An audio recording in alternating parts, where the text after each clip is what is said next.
Elles sont plus de 2000 dans les rues d'Abidjan. Pelles et balais en main, elles nettoient les routes. Pourtant, que d'incidents dans l'exercice de leurs fonctions. Insultées, humiliées, victimes de conducteurs imprudents. Dur d'être balayeuse. Il y a un monsieur qui m'a dit, vous ne pouvez pas balayer à 6 heures, que ça allait là, vous venez balayer pour venir m'aider les gens. Pourquoi on est en train de balayer puis ils passent sur les dents pour cher, ça les fait mal. Quand tu leur fais des reproches, mais pourquoi tu caches dans l'état, il dit, ma mère même ne fait pas ce travail-là. C'est votre travail, vous l'avez accepté, donc on doit faire ce qu'on veut. Ce jeudi, la ministre Anne Ouloto était à leur côté. Elle a écouté leur peine. Manque d'équipement adéquat, paiement difficile, la ministre s'est voulue rassurante. Premier point, initier des campagnes de sensibilisation au civisme pour inculquer le respect du métier. Votre problème, c'est mon problème. Tout automobiliste ou piéton qui a compté de ce jour s'en prend à nos braves balayeuses répond de ses actes devant nos juridictions. Autre point clé, améliorer les outils de travail de ces femmes en vue de rétablir leur responsabilité. Vous avez évoqué la question du non-paiement de vos factures avec les mairies. Ce problème, je l'ai posé au ministère de l'Économie et des Finances. Aujourd'hui même, il est en train de s'organiser pour que les dispositions soient prises de façon régulière pour qu'à compter de maintenant, tous les mois, les opérateurs soient pris. Des mots salués par les balayeuses qui ont dit leur ferme volonté à s'engager pour des rues plus propres. L'insuffisance rénale aiguë ou chronique. Cette maladie, considérée comme un tueur silencieux par la médecine, cause de nombreux décès dans le monde. Plus de 600 millions de personnes souffrent de la maladie du rein, selon l'OMS, Organisation mondiale de la santé.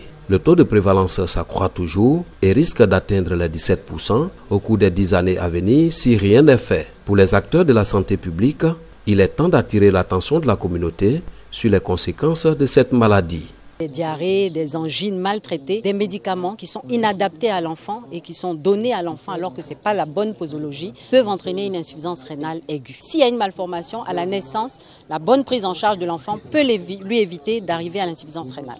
250 millions de francs CFA, c'est la somme à débourser pour la dialyse du rein. Un montant qui n'est pas à la portée de toutes les bourses. Même au niveau du suivi, au niveau même du régime alimentaire, tout ça, de la prise en charge effective en milieu hospitalier, c'est vraiment un problème. Celui dont le cas nécessite d'aller en Europe, qui n'a vraiment pas les moyens, il va impuissamment assister son enfant à mourir.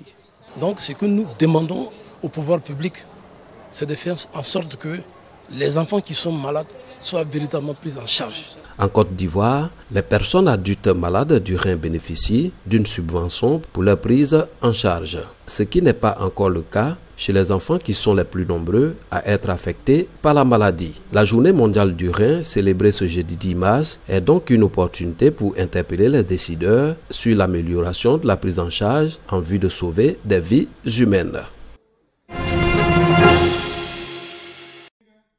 Élu président de l'ASCAD, Académie des sciences, des arts, des cultures d'Afrique et des diasporas africaines en juin 2015, le professeur Aïdara Daouda donne les grandes orientations de son mandat à ses pairs. Le successeur du professeur Barthélémy Kochi entend œuvrer pour que la société savante joue pleinement son rôle dans le développement économique, social et culturel de la Côte d'Ivoire. C'est une mission difficile, elle est exaltante, mais elle n'est pas impossible. Je pense pouvoir relever le défi et donner à l'ASCAD un nouveau départ, une nouvelle dimension qui puisse lui permettre de s'épanouir et d'être à la hauteur. L'Académie enregistre l'entrée de nouveaux membres, entre autres les professeurs Tanela Boni et Vali Sidibé qui remplacent respectivement les défunts Yaya Savané du domaine des arts et culture et Tapé Gozé du domaine des lettres et sciences humaines. Je ferai ce que j'ai à faire et je continuerai à travailler. Et je sais que l'ASCAD est un cadre adéquat pour continuer à apprendre et à faire de la recherche. Les académies sont considérées généralement comme la conscience critique des sociétés. Elles les régulent, elles les mettent sur le pas et elles les obligent à respecter l'éthique, l'humain. Nous ne ferons qu'à apporter notre petite contribution. Le professeur Aïdara Daouda est à la tête de l'ASCAD pour un mandat de 3 ans.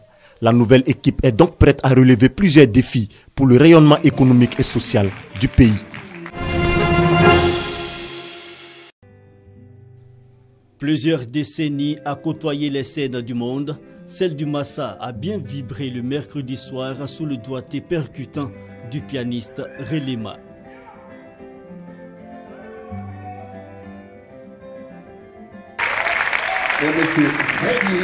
Relema à l'état civil, Raymond Lema Nzi Nzinga connaît le succès dès les années 70 comme guitariste, accompagnant les stars locales du Congo belge, son pays natal, en 1946. L'homme se veut artiste du monde. Face à la presse, le discours est cru, nullement creux. Et ne lui parlez pas d'engagement quelconque, il ne veut rester qu'artiste. Parce que j'ai beaucoup de gens qui me comprennent. Mais je ne fais pas l'effort d'être compris du monde entier.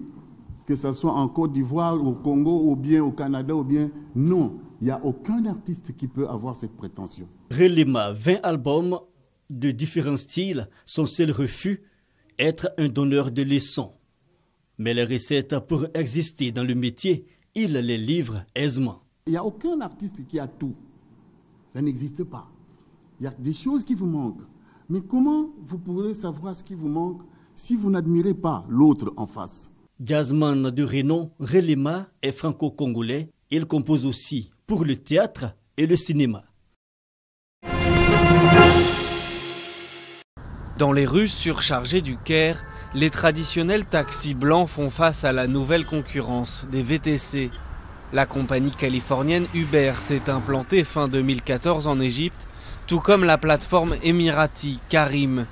Et leur croissance a explosé, alors que les taxis traditionnels ont mauvaise presse. À cause d'incidents, des choses que les gens ont vécues et lues sur les réseaux sociaux, les gens ont commencé à s'inquiéter, surtout les femmes. Par exemple, je ne veux pas que ma femme prenne de taxi, parce que j'ai entendu des histoires, donc ça m'inquiète qu'elle prenne un taxi.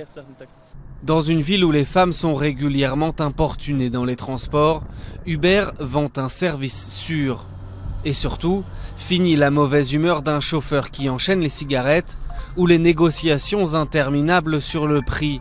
Tout est fixé en avance sur l'application. Ahmed Mahmoud gagne près de 1 000 € par mois grâce à Uber, un bon salaire dans un pays où le revenu minimum est de 140 €. Ils offrent aux clients la sécurité, le confort, la propreté. Il n'a besoin de rien d'autre. Des femmes et des enfants montent dans ma voiture, tout va bien avec eux. Ils se sentent en sécurité.